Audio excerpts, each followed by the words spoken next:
If there was something in your life that was making you dumb, making you fat, and worst of all, it was contagious, would you want to get rid of that? Of course you would. And that is stress and anxiety. All of those things are true. It does all of those things to your body, and have a think about what that does to you as a leader. People aren't going to want to look up to you if you are constantly in this state of fight or flight and constantly in survival mode. There are so many things that being stressed does and that cortisol puts onto your body, not to mention so many basic things like it ruins your immune system, it makes you crave food, and promotes your body to start storing more fat as well. It ruins your sleep. Your body starts breaking down your muscle fibers as well, so it's actually making you weaker. Now, these are all the physical things, but even worse, it's what it does to your brain. So your brain only has so much energy it can use. And when you go into a stressed fight or flight response, it has to conserve that energy and put it in the places that are going to keep you alive.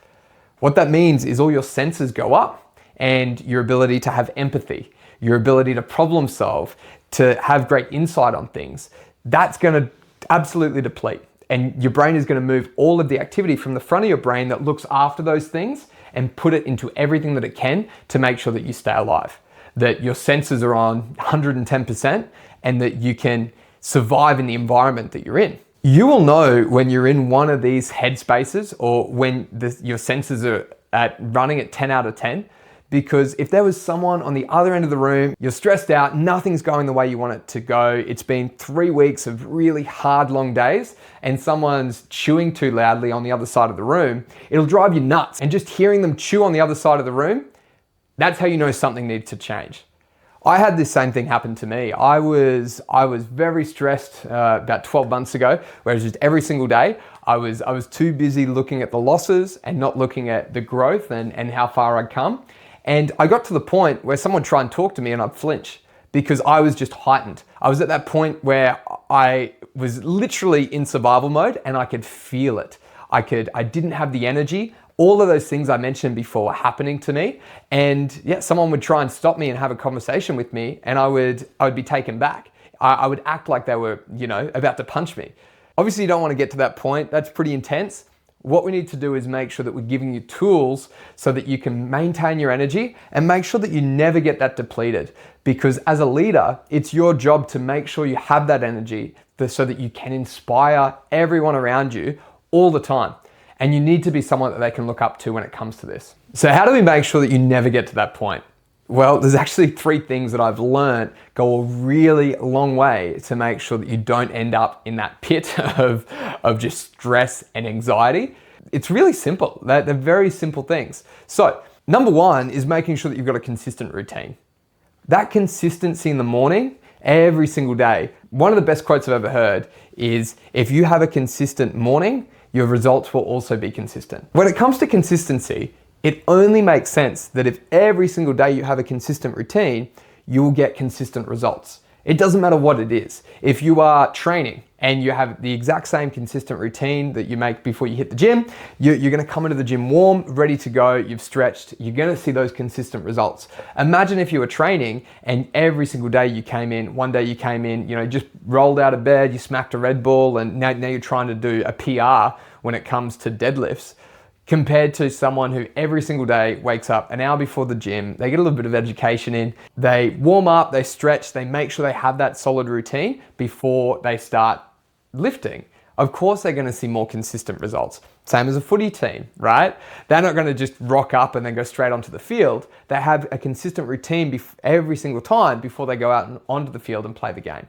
And when it comes to you need to make sure that every single morning, your brain can predict what's about to happen. Can your brain wake up and know that you're gonna have half an hour to an hour that is stable and secure, and you know exactly what's gonna happen, and you're going to get those wins in. You're going to read, you're gonna exercise, you're gonna make sure that you are leveling up to some degree. Step 1 is making sure you do have that consistent routine to really prime your day and make sure that you're putting yourself in an education-focused state. Step 2 is you've got to train your brain to be able to take on feedback. A really cool transformation that I actually saw Barrett go through was when he decided and made the decision that feedback was good for him.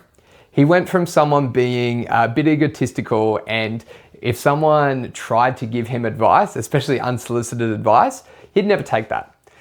But there was a point a couple years ago where he made the decision of anytime someone gives him feedback, doesn't matter how tough it is, doesn't matter how little it is, it could be something really, really small and might not mean anything to him. Or it could be something that is really gonna hurt. It doesn't matter. If someone gives him feedback, it doesn't matter who it is, he will say thank you to them.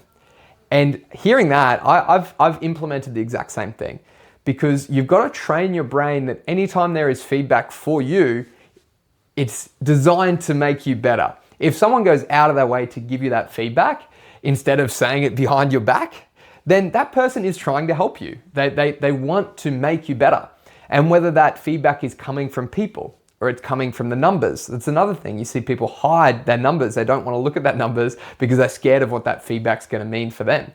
But if you take on that feedback and really accept that feedback is good for you and is going to help you grow, that's going to reduce your level of stress as well, because now you've got gratitude for that feedback rather than seeing it as stress.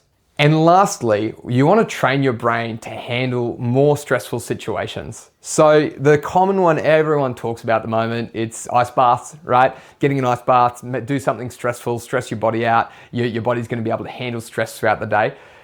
It doesn't just have to be ice baths. It can be a multitude of things. Anything that is going to increase your stress levels. So maybe it's fighting, maybe it's boxing or something like that, a mixed martial art.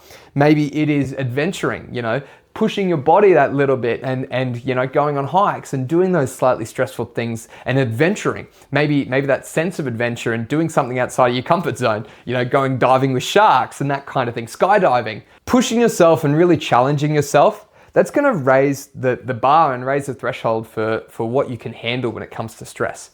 So if you are constantly pushing yourself and constantly putting yourself in those stressful situations and having gratitude for that, now suddenly your body's going to be able to handle that stress a lot better. So just those, as simple as that, really focus on making sure that the greats are there. Make sure that you're doing the right things in the morning and have that great morning routine. Also, make sure that you're putting yourself in those stressful situations. And the more you put yourself in a stressful situation that you have gratitude for, the less stressful you will be. And the less stressful you'll be for everyone else around you.